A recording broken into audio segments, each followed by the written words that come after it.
commencé naa sax man.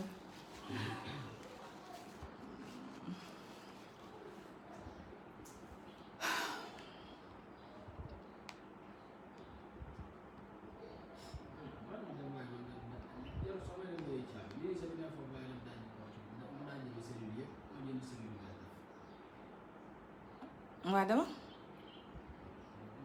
comme luñ programmé maag yow nga déprogrammé kay mënuñoo ànd programmé dara mu sotti yàlla baax na. doom wax sax dama sañse sama veste bi dafa rafet. ndaanaan laa li ma sañse dafa rafet. salaamaaleykum. Bonjour mes bébés. Comment ça va?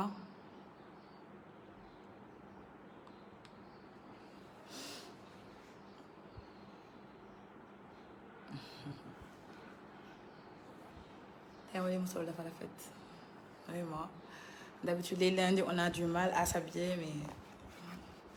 d'ailleurs daal dafa noppal jigéen tu vois c'est cool c'est free c'est classe c'est passe-partout en fait. Dash namoon nañ la maa leen raw mes amours mes bébés d'amour. Vous allez bien? Que le bon Dieu te protège, Inch'Allah. Amin, ma sœur. Que Dieu t'entende. Parce que protection, moom jamono ji moom rek laa bëgg, machallah. Yàlla baax na. Nabou Coquette. Merci, ma sœur. Vous allez bien? Ça va, les bébés? Donc, comme vous le savez, nous sommes lundi. Et lundi, quasiment, nous sommes à quelques jours de la fin du mois. Donc, une nouvelle semaine, bientôt un nouveau mois. Je sais que c'est stressant. Je sais que des fois, on se dit, mais comment on va s'en sortir? Problème yi bëri na, on a trop de problèmes, trop de soucis dans son couple, dans son travail, avec les enfants, avec son mari. Vraiment, des fois, da ngeen dem jaxasoo doo xam looy def. Des fois, nga ne yow est-ce que jullit nga sax ndax tellement li lay dal da nga naan est-ce que yàlla sax mi ngi sentir lim lay def. Mais courage rek courage parce que nit ki moom loo ko waxte waxoo ko courage waxoo ko dara dina metti nag parce que àdduna moo demee nii léeg-léeg mu neex léeg-léeg mu naqari léeg-léeg nga nekk ci sa olala léeg-léeg nga nekk ci say naqar donc ay jullit lañu tout d'abord donc dañuy nangu ndogal lépp lu yàlla dogal si ñun rek dañ koy nangu te fii moom duñu nekkuñu àjjana naam ku la neex sax dund sa àjjana mais fii moom du àjjana te yàlla dafa ñoo wàcce fii pour ku nekk nga dox sa mission nga voilà nga am loo apporter nga am loo dund nga am ñoo gindi nga juum effectivement parce que duñu ay xut bu zamaan duñu ay yonent dund si dara man mii dund sa samay ñeenti maam yëpp samay juróom-ñeenti maam yëpp ay ceddo lañ doomu ceddo surtout ceddo ancêtre ceddo petite fille wu sama descendant yëpp ay ceddo lañ bu dul woon sama maam Mamadou Diop ma ca Saalum yàlla na suuf sedd ca kawam kon man xam naa ne sax dund dara ak Saalum parce que ñu xamul man sama maam il est d'origine Saalum donc dañuy sant yàlla daal parce que vraiment xam nga yëpp mënuñu ko wax mais li may dund xam naa ni moom ngeen di dund te dafay baax ngeen am seen moromu jigéen comme yéen mu leer na leen Nabou mi ngi dund lu metti mi ngi dund lu neex ndax bu neexee it amaana doo leen ko yëg mais dina feeñ ci man bu naqaree ñëpp a koy yëg waaw ndax lii mooy homme public parce que quand tu es public lu naqaree da nga koy yëg fii laay toog ñu saaga ma wax ma n'importe quoi sama njaboot a ngi fii mais temps la rek day jàll te bu jàllee rek day neex donc nit ki courage dafay baax parce que je vous dis quelque chose Sénégal moom munoo nekk ci dara ba nit ñi tàccul loo ne nit ñi sikkal la baa ñu ne baaxul baa ñu iñaane la baa ñu wax daal lépp jaxasoo te ku yaakaar ne yow rek yaay dund coono rek c'est parce que dangaa wurut tout le monde vit des moments durs muy Nabou Dash muy yow mi may seetaan muy sa xarit muy sa mbokk ku ci nekk ci ñun nous sommes 500 personnes am nañ ku ñu jege am nañ ñu xam ñu dund naqar baa ñu am si situation yu ñu ne donc nous sommes pas les seuls àdduna nag moo demee nii mais courage dafa baax damay faral di wax góor sax mën na yaafuus mais jigéen warul yaafuus parce que jigéen dafa sensible te li yàq dërëm dafa gaaw loo def loo am tey mën ngaa xëy exemple bu ndaw mën ngaa xëy di jaay ndox ngay romb nit di jaay ndox mu leer na la que ni ndox ngay jaay yàlla xéewale la benn usine ndox may la promotion nga nekk di liggéey ñu ne doo ko cagatu ndox mënta may ni daa cagatu non société bi dem nañ ba jàpp ni que kenn mënu fee yor kër kenn mënu fee dawal 4x4 te sàccoo ko te cagatu woo ko ñoom mënuñoo imaginer que ñàkk mën na koo maye. te si jullit la ñu ne société musulmane mënuñoo gëm ni que ñàkk mën na may nit dara non waaw mais booy torox booy souffrir dañuy nangu ni que ndogalu yàlla lan lay naan muñal rek dana baax te bu baaxee ñu ne danga cagatu kon kan lay baax c'est ça. boo leen toppee waxu nit ñi doo leen dund seen vie da ngeen dund ci naqar di guwaat nee naa leen jigéen boo xëyee da ngay belli da ngay xool fii ba boo bëggee xam ba xam yaa ngi dund wala dundoo xoolal sa fii rek ndax jigéen moom putam dafa war a mel nii am ay ndomb baat nga xam ne yaa ngi lekk yaa ngi naan jeexoo waaw am graisse am yooyu noonu daal di kii donc loo mën ci def di nga am ñu la ci sikkal di nga am ñu la ci tagg di nga am ñu la ci gërëm di nga am ñu la ci encouragé li gën a bon rek mooy yaafus mooy toog nga ne doo def dara amoo métier amoo formation jéemoo liggéey salaire u 50 000 sax buñ la ko joxe nga ne non yow doo liggéey yàlla def sax nga am liggéey sax biir administration bi sax nga ne yow waroo am chef kenn du la yilif yow c'est-à-dire que lépp mënuñu ko wax parce que en tant que chef d'entreprise man li may daj rek c'est autre chose. c'est dur de payer des salaires ku leen waxul li ma leen waxu leen dara xam nga toog sa kër tey sa téléphone lu ñor nga wax lu ñorul nga wax nekk ci sa kër di ruube fu ne nga dem fa di ruube loolu daanaka yomb na mais nga toog di fay say salaire di fay ay employé weer bu dee nu tiim la fayal diw nga fay ba dese woo 1 franc loolu jàmbaar rek ka mën te bëgg naa yéen ñépp képp ku fi jigéen nga góorgóorlu amal sa bopp waaw parce que yaafus moom warul jigéen waaw ndax jigéen ju yaafus moom du jur lu baax du tee kër te du togg lu neex jigéen moom du yaafus boobu jigéen da ngay góorgóorlu da ngay am courage da ngay takk sa fit da ngay mel ni Aline Sitoé Diatta waaw da ngay takk sa fit lu nu wax rek nga ne yaa nga ca lu yëngatu nga def ko bul bàyyi commerce yow daal bul xeeb li gën a bon mooy xeeb man duma def lii non lépp luy liggéey nga xam ne nit du la fa fekk si bëccëg wala peu importe heure bi mu la fa fekk nit du la fa fekk wala sa yaay du la fa fekk am ruus ni sama doom lii daal lépp loo xam ne nit bu la fa gis ba nga am fa gàcce rek yow defal liggéey daal liggéey la l'essentiel toog sa kër amoo xëy amul sens weer bi di dee di la fa fekk amul sens te ngeen am ay charge am ay besoin am seeni doom am seeni affaire am bëgg dund seen vie donc am leen courage ngeen liggéey seen liggéey xam ne toute façon nga wax nga def nga ñàkk def nit ñi dañuy wax te nit ñi kenn mënu leen tere wax donc dundal li nekk sa xol nga biir li waaw te ngeen am courage nag ndax réew mii de ku fi tekk rek jàmbaar nga kenn du la bàyyi nga ànd ak sa sago dañu lay sunguf dañu lay xeer dañu lay sëf dañu lay wis loo xalaat tuura dañ la koy def dañ lay sëf dañ lay suul loo xalaat dañ la koy def pour rien que nga bañ a dem mais yow yaa am courage parce que yàlla li muy bind na ko bu pare kan moo mën a tere ma am li ma am kenn 737 personnes amul kenn ku mën a taxaw fii man tere ma am li ma war a am man it mënuma leen a tere ngeen am li ngeen war a am waaw li bind yàlla bind sama jë bii ala kulli aal mooy am ndax mooy kun fayakun bu yàlla ne na bu daaj tey lay dee kenn du fexe ma mucc benn sëriñ mënu maa ñaanal ma mucc bii bés waaw kenn kan moo ko mën ku mën fexe man ma bañ a dee amut kenn mënu ci dara donc lu yàlla bind sa jë bii gëmal ni que ala kulli aal mooy am bu yàlla waxee di nga tukki ala kulli aal di nga tukki bu yàlla waxee da nga dund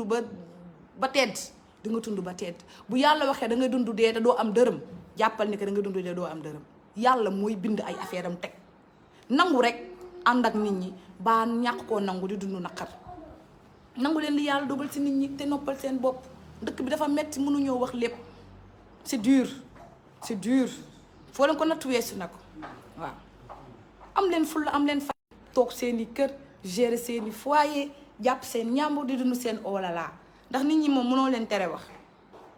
mënoo leen tere jëf donc yow xoolal say priorité suis tes priorités regarde autour de toi qu'est-ce qui te rend meilleur et fais ce qui te rend meilleur et n'ayez pas peur de vous tromper les erreurs ne font de vous que de bonnes personnes il y a aucune personne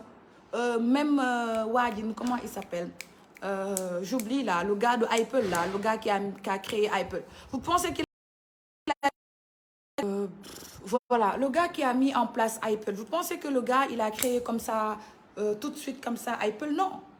c'est d'échec en échec qu'une personne s'améliore échec xale sax buy dox sax tëbul tëb rek na bëri day raam jéem a jug daanu yu metti yi mooy tax nga mën a am tànk yu dëgër ku fi jur sa doom xëy rek raam jug amul donc pourquoi les gens ne prennent l'échec comme un non l'échec ce n'est rien d'autre qu'un système d'évolution qui te permet de mûrir professionnellement qui te permet de mûrir intellectuellement et qui te permet de devenir une meilleure personne une meilleure version de toi-même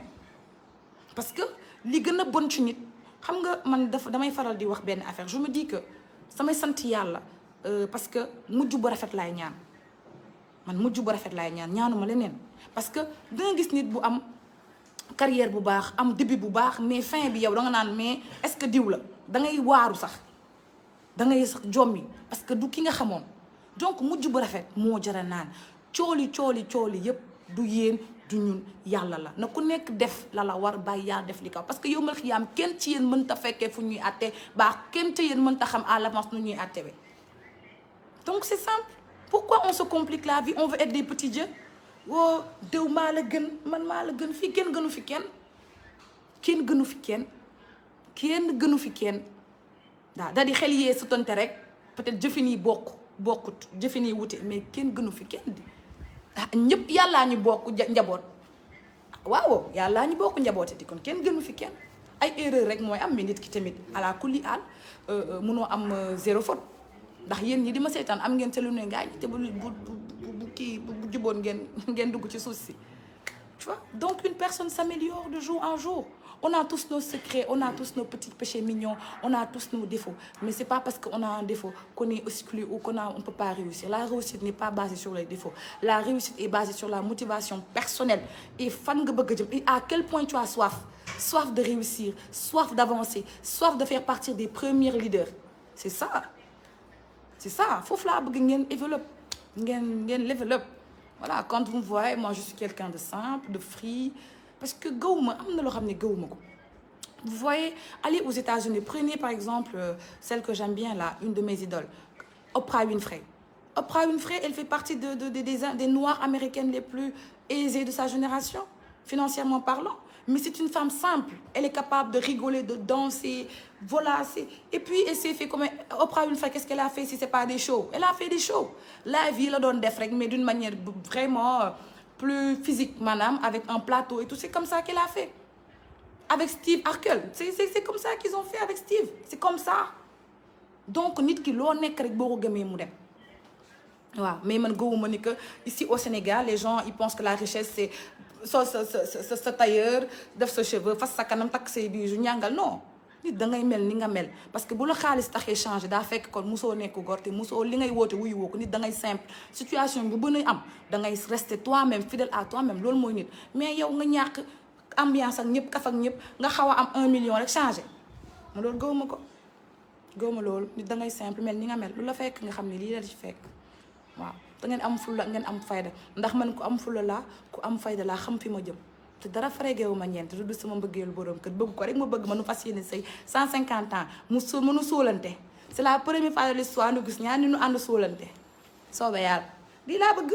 ngeen jug liggéey voilà ngeen am courage ngeen nekk ay femmes battantes ngeen nekk des femmes d'ambition des femmes de valeur des femmes courageuses qui font bouger les choses voilà c'est ça voilà je vous souhaite vraiment de passer une très bonne semaine productive s'il vous plaît l'année va bientôt finir dites-vous qu'est-ce que j'ai réalisé l'année est finie qu'est-ce que j'ai réalisé faites vos réalisations faites le comment dire l'addition de vos réalisations parce que l'année 2021 est finie qu'est-ce que tu as fait est-ce que tu fais partie des gens qui ont été sur Facebook du 1er janvier 2020 au 1er janvier 2021 un an nga toog ci Facebook bi di wax amoo leen loo def dara soqeekul sa vie c'est grave c'est grave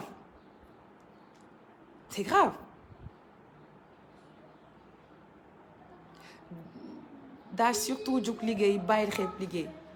Ah, c'est grave. 1 an, tu n'as rien fait, ma chérie. Tu as absolument rien qui s'est rajouté. Rien du tout.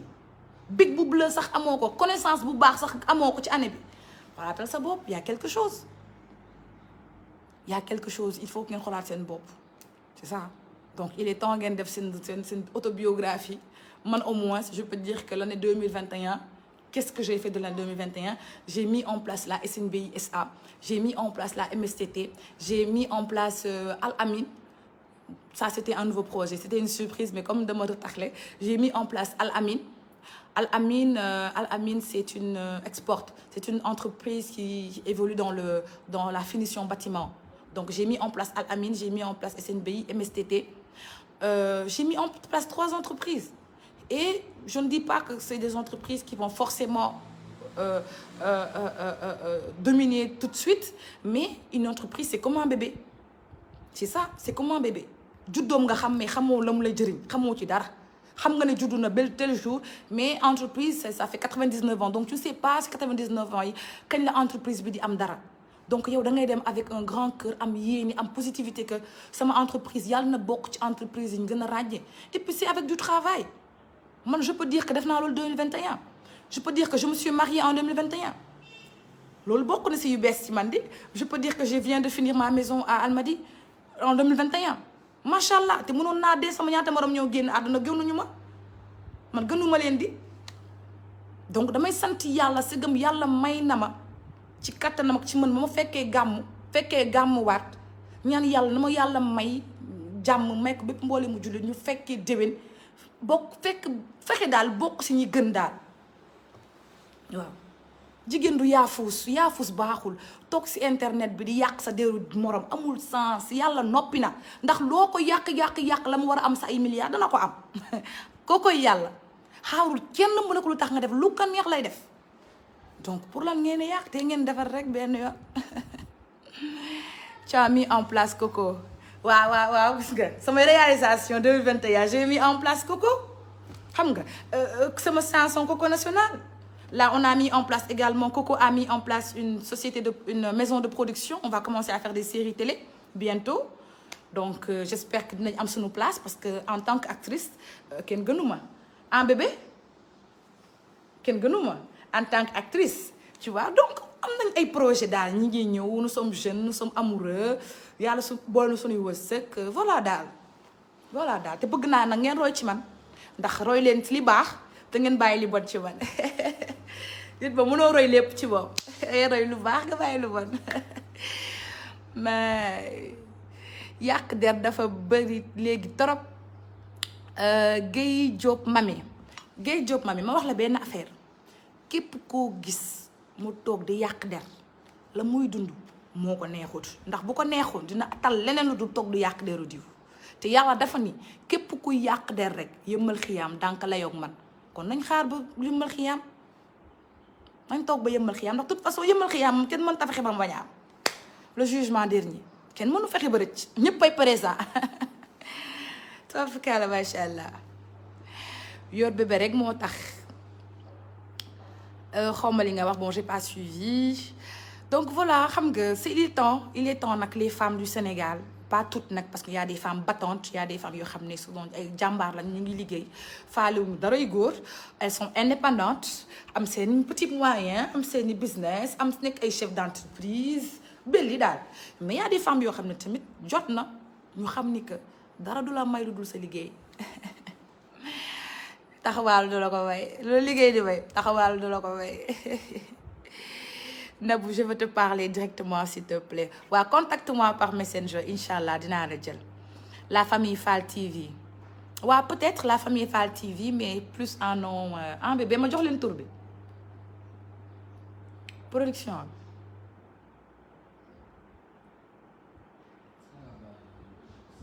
bi ñu bàyyi ba mu sotti man de mënoon nga ma kaa wax bébé dangaa jël ay xeelu léegi de am nga noomel la famille Fall TV waaw baax na en tout cas xam naa ne daal tur bi moom dan ma koo tere man lu ma xam mu siiw waaye dan ma koo tere naa topp sama digal borom kër rek bañ leen a wax dara macha allah que du bonheur pour vous incha allah nel amin amin ma chérie yàlla baax na yàlla waxul kenn dara j'ai mis en place une entreprise de nettoyage. Voilà, Ndiaye Dibor. Machallah, ma chérie, c'est très bien li nga def ni te yàlla na jëm kanam yàlla na sut sa njoot. Voilà, yàlla na jur ay entreprise ak entreprise. Il faut ngeen nekk il faut vraiment être auto-indépendant, xam nga, nekk ci entrepreneuriat bi. Parce que vous savez, entrepreneuriat, li mu la mën a may, salaire mënu la ko may. te différence entre entrepreneuriat ak salaire fit la rek. Fit ak vision. Parce que entrepreneuriat du tëb rek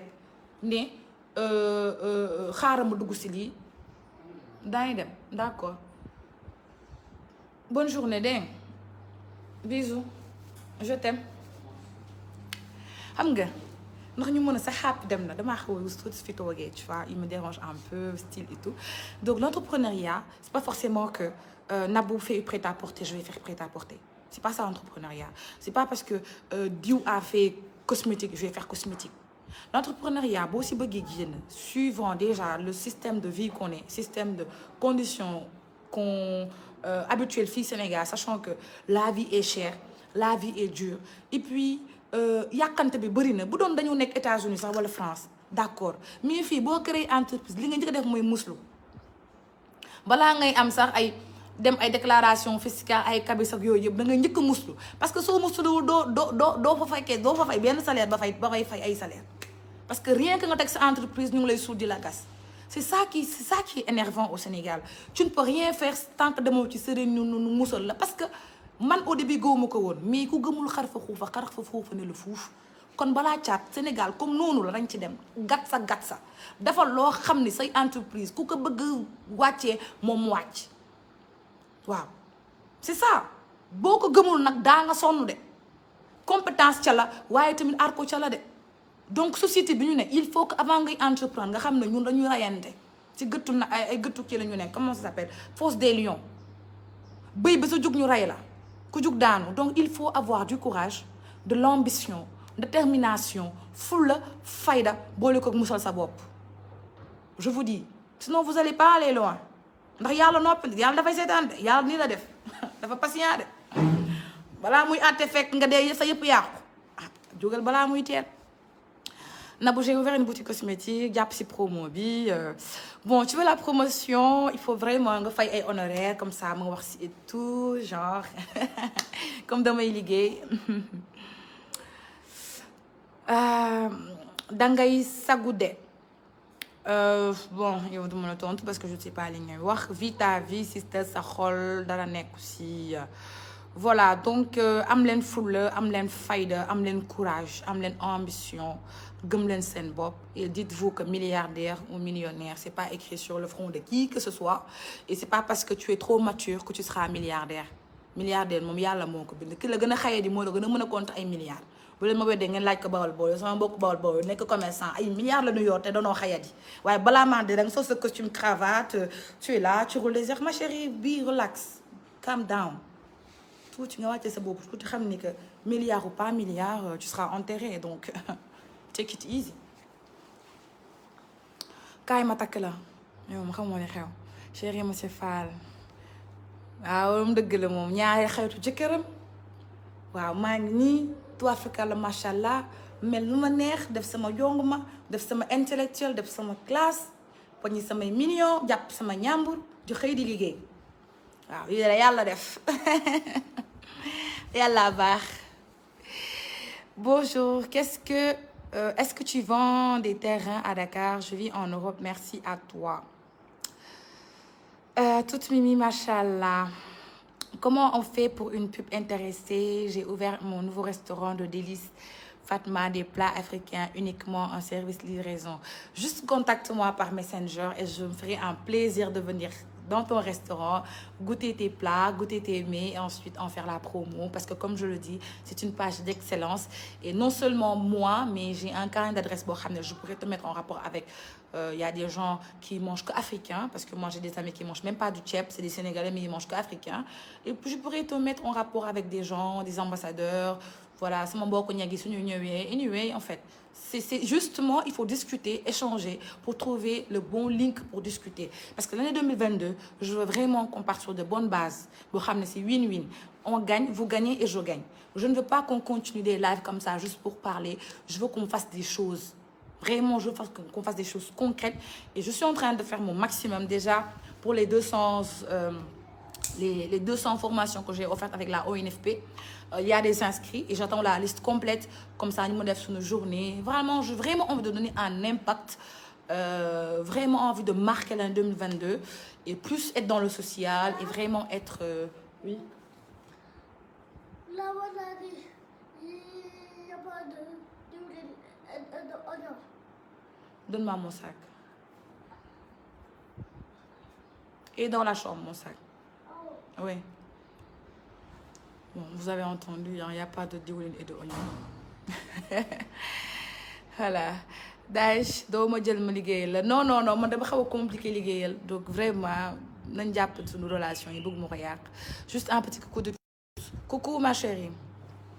man daal je t'aime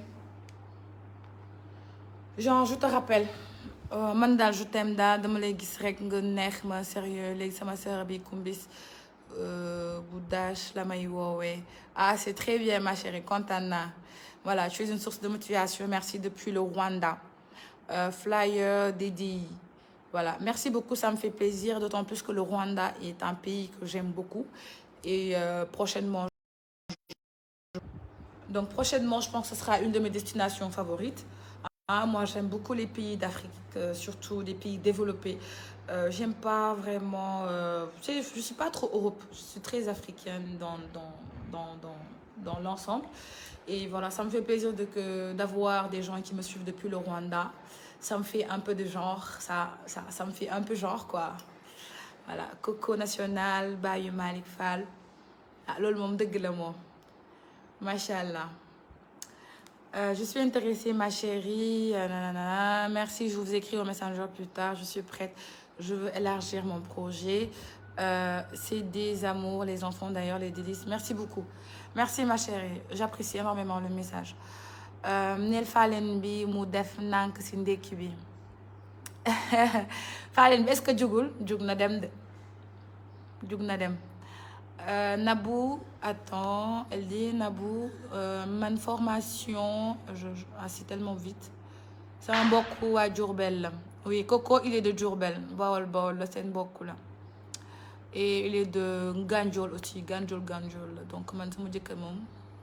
dafa ala dawme dafa nekk Gor nekk Garmi voilà je veux vraiment voilà vraiment pour les partenariats n'hésitez pas à m'écrire et moi je suis quelqu'un de simple je suis pas hautaine je suis pas ri juste que moi je n'aime pas le manque de respect et quand on parle à quelqu'un qu'on ne connaît pas il faut juste avoir des petits mots de politesse situation de politesse oblige mais salam alaikum même pas publicité ñaata la moi je réponds pas coucou ça va oui ça va je veux ça et je ferai au maximum parce que c'est pas l'argent qui m'intéresse moi je fais pas la publicité pour avoir des sous mais quand même je vais vous montrer que dans la vie tout n'est pas de repos en fait il faut vraiment essayer de savoir que il faut nga def dara pour am dara et puis je vais pas vous taxer hein je vais juste vous fatiguer un peu mais je vais pas vous taxer ne passe pas par là-bas je savais que tu allais passer derrière moi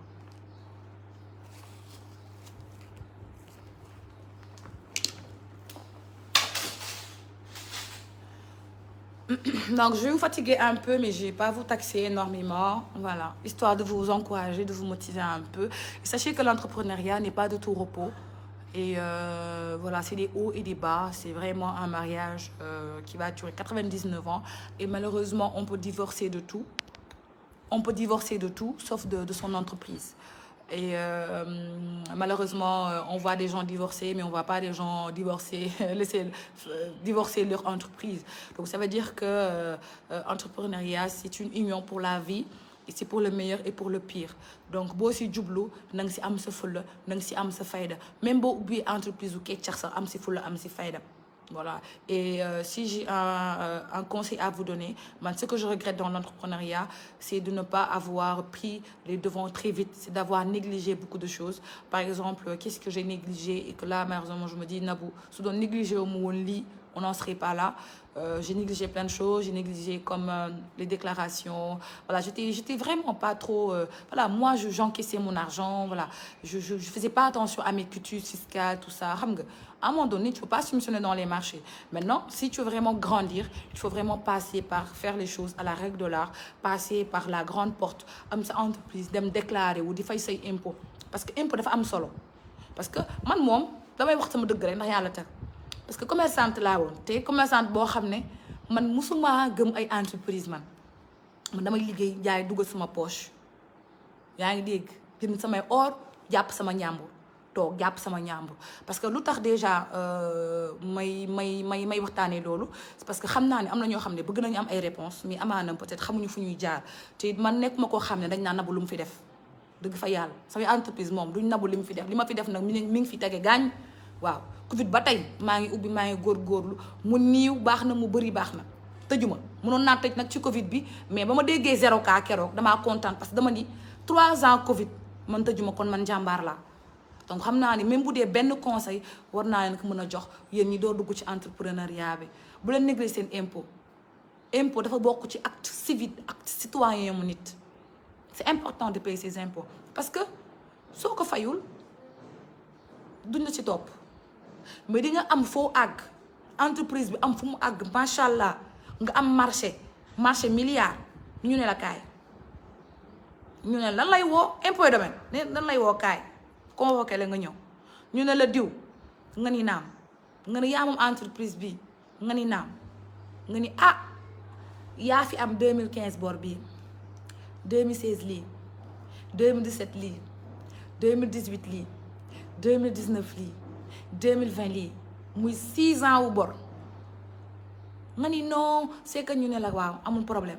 léegi lii nga war a fay fekk nga tombé am marché bu am xaalis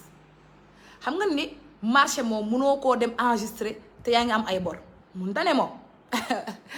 balaa ngaa ba xam nga c'est comme si benn formule bu simple c'est comme si nga amel ma bor ñëw di ma leb wala ñëw di ma dénk xaalis te nga amel ma bor munu nekk di man boo ma amalee bor balaa nga may dénk danga may fay li nga ma amee donc l'administration se passe comme ça moo tax il faut être responsable dès le début li ñu naan da ngay fagaru rek fagaru moo gën faju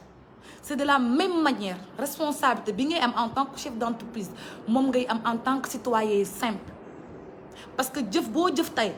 attends-toi que un jour dana la dabi danga toog say nawle nu ne la kaay yaa fi waxoon yaa fi defoon donc lépp lu nit wax daf ko war a seggaat ko xool na mu koy waxee fa mu koy waxee c'est important ku ma wedd laaj ma c'est important de donc il faut être responsable.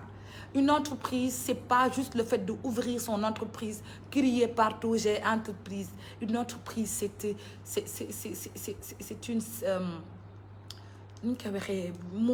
c'est une beauty care. Moi, je l'appelle beauty care parce que c'est un entretien de beauté. Moi, non là, comment le dire, parce que connaître avec forme bien arrangé. Moi, je me dis que mon entreprise, c'est une beauty care. C'est un entretien de beauté. Comme moi, j'aime la beauté, donc je le prends comme ça pour mieux comprendre. Il faut toujours nettoyer. Défriser, démêler. C'est des termes que j'utilise pour que les gens puissent comprendre. Ça veut dire que il faut que toppatoo sa entreprise gëstu say employé xam ña nga fa dugal ñan la lan mooy seen éthique morale lan mooy seen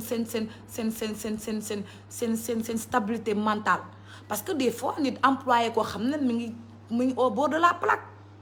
dem tëggal la race gu rëy te xamoo kii c'est-à-dire que sélection employé dafa bokk sax si lii tax sa entreprise dem c'est tout un truc en fait c'est tout un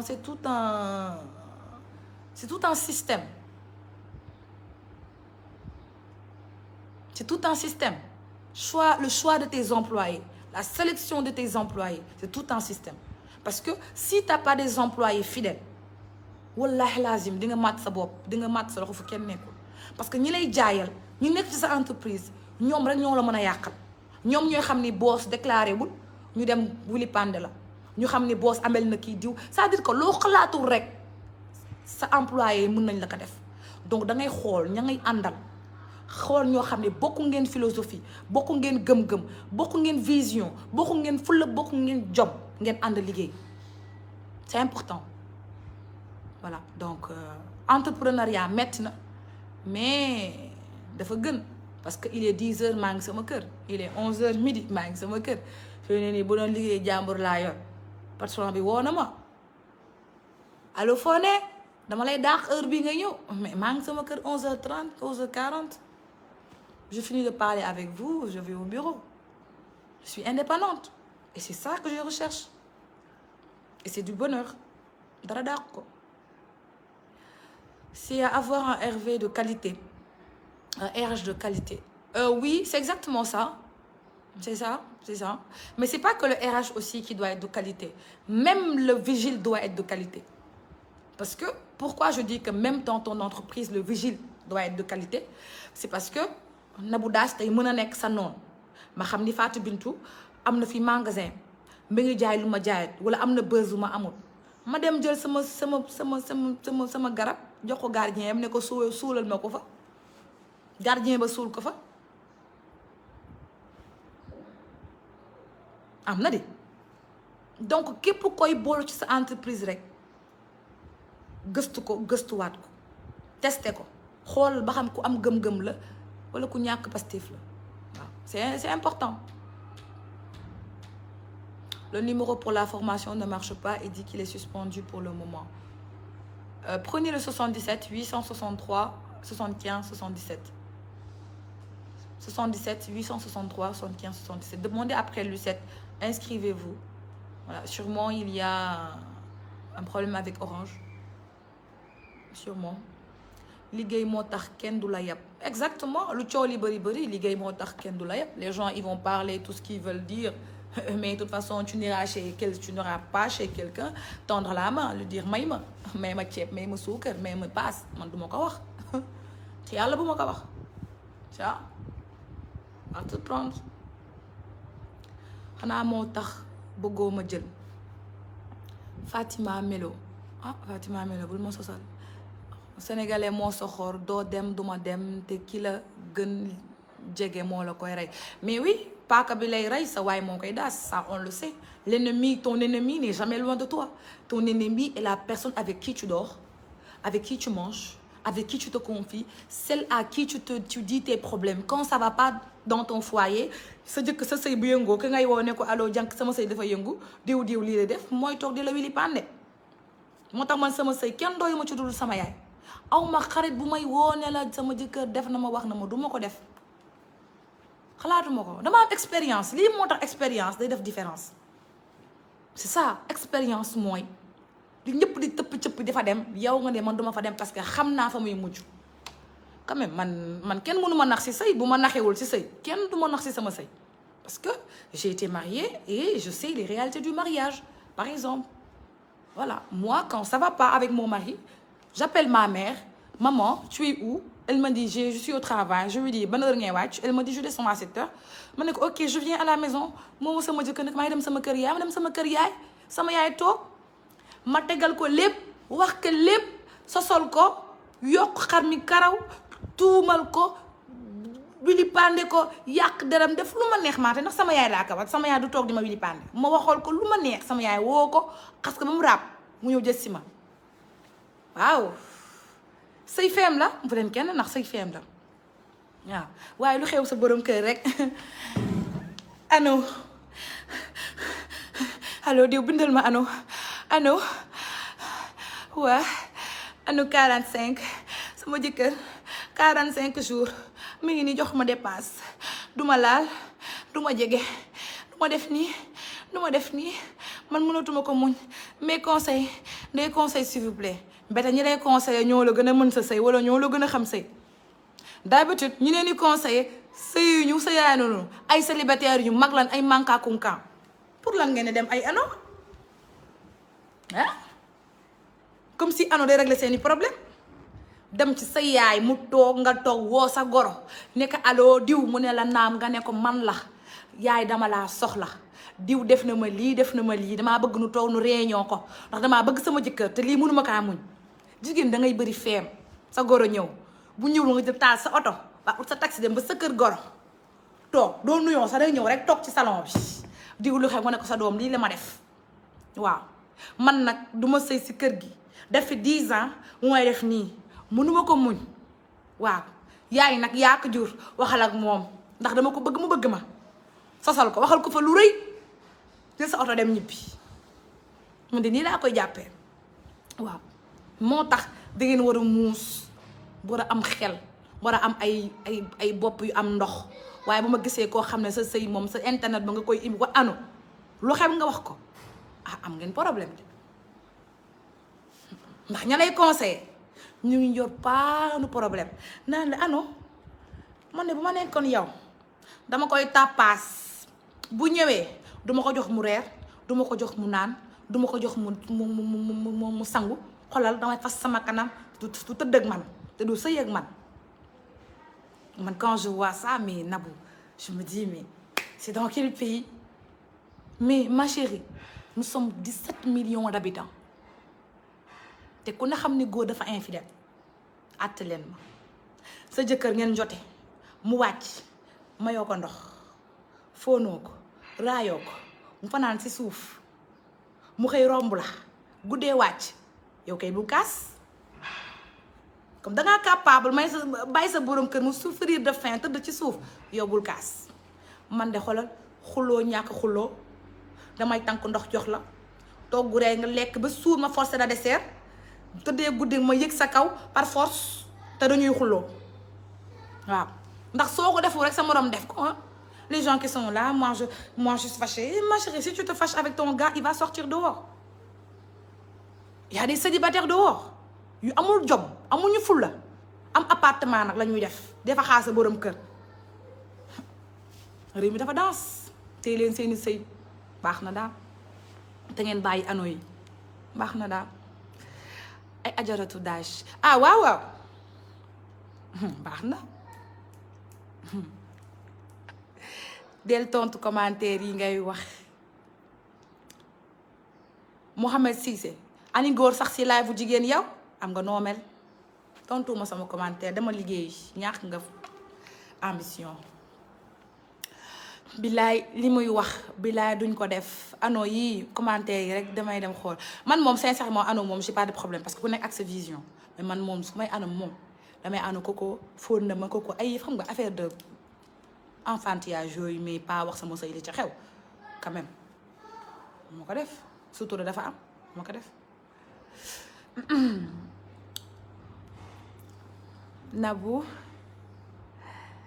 Nabou nee na ano soo ko bàyyi bu dem fanaan di feneen mais j'ai raison di moi je sais que les hommes ils sont même mon mari je sais qu'il est infidèle mais mayu ma ko fu mu infidèle man mayu ma ko fu mu nooyee bay infidèle fii laa toog fii balaa moo nooyi sax gis ma fu muy infidèle fu mu infidèle góor bu infidèle la danga ko may temps mais boo ko daree ndar men daa topp ko ba mu sës fu mu toog nga koy woo fu mu nekk nga nekk fa toog uuf ci kawam fu mu toog nga uuf ci kawam il n'aura même pas le temps d'écrire un texto mais la distance crée d'autres situations il faut être collé serré avec ton mari slip ak soutien fu mu dem nga dem fa fu mu toog nga toog fa lu mu xam wax la waaw ñu laa gis donc am leen ful seen bopp ngeen bàyyi ano yi ano rangé wul benn sëy dana yokku kaa rek indi la problème xamal la Sénégal la ñu ne fii xam nañ lépp lu mu demee xool leen ma mu xamee ndax xamul bon yow laa gëm ba taw travailler daw pourquoi la heure bi dañuy liggéey waay non je vais y aller jeex na je vais y aller j'attendais mon chauffeur comme l'a dit moi les lundis je suis au bureau à partir de midi donc je discute avec mes bébés franchement tu me plais trop avec toujours je regarde direct avec Facebook merci kontaan naa Korea Abdou Korea nee na bu sa jógee dafa ëpp marquage à la culotte yàgg na mënuma distance man màggeen ñaa màgg yow a yam gis nga bu toogee nii ma uuf si kaw bu jógee ma jóg bu toogee ma toog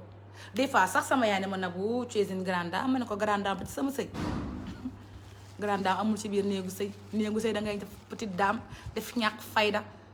xam nga def daal bébé lu mu wax rek nga jooy j'aime pas ni xam nga c'est ça mais lu mu wax rek nga mature fas sa kanam ñàngal def nii arrête arrêtez leen jikko aawa yi arrête. Tu as raison Coco Nabou mon la tipo.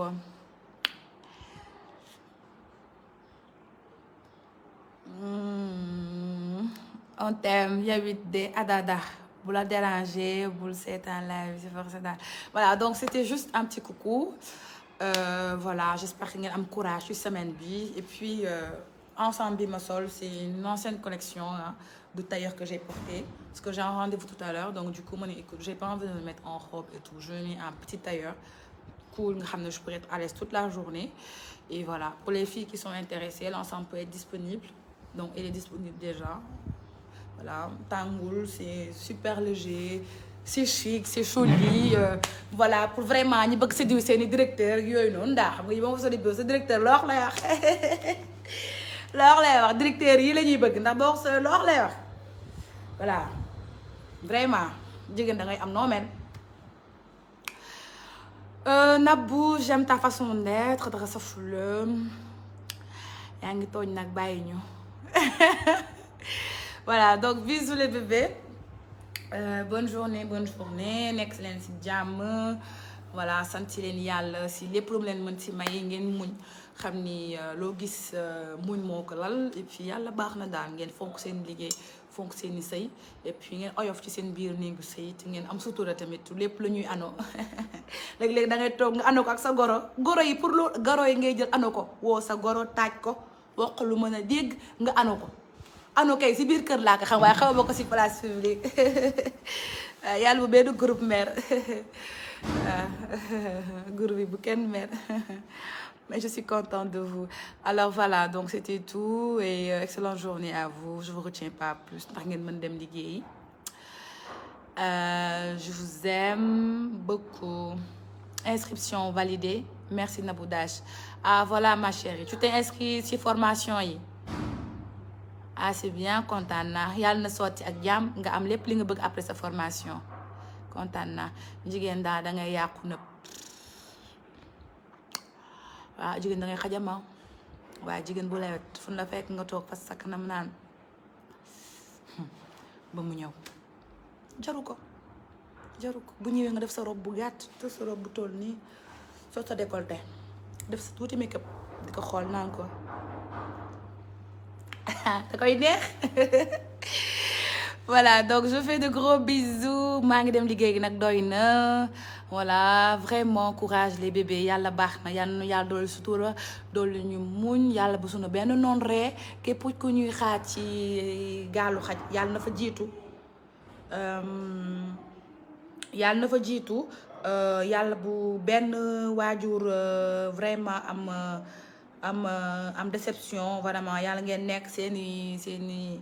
fierté ou parents waaw vraiment daal man daal je vous souhaite le meilleur bonne semaine à vous jom fulla Pastef endurance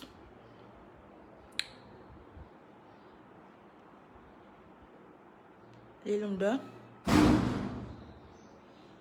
voilà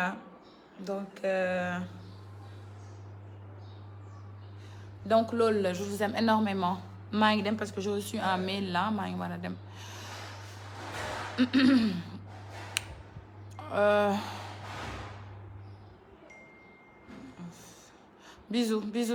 bisous yu ñëw nga ani kii waaw xanaa oto bi la jël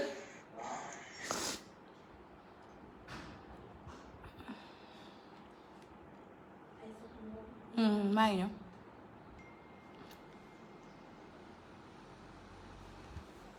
voilà donc pour rejoindre la formation c'est le 77 863 61 77 appelez et donnez votre nom sur la liste yàlla baax na yàlla na leen yàlla may lépp loo leen bëgg voilà pour sama tailleur tamit dafa am jom donc bonne journée góorgóorlu leen bàyyi leen waxkat yi di wax ngeen di dem daan seen doole liggéey seen liggéey jàpp seen ñàmbur voilà am courage moo ëpp solo jox ma sama daal li ci kaw yàlla daal waxu kenn dara muñ leen rek yàlla baax sama dàll yi si kaw dàll yu kii yu carré yi. Bisous les bébés, maa ngi dem. Je vais y aller là, je dois partir. Ok, on se retrouve demain ou après-demain, Inch'Allah. Bisous, bisous, bisous, bisous, bisous. Je vous aime énormément. Excellente journée à vous et bonne semaine. Oui, on y va.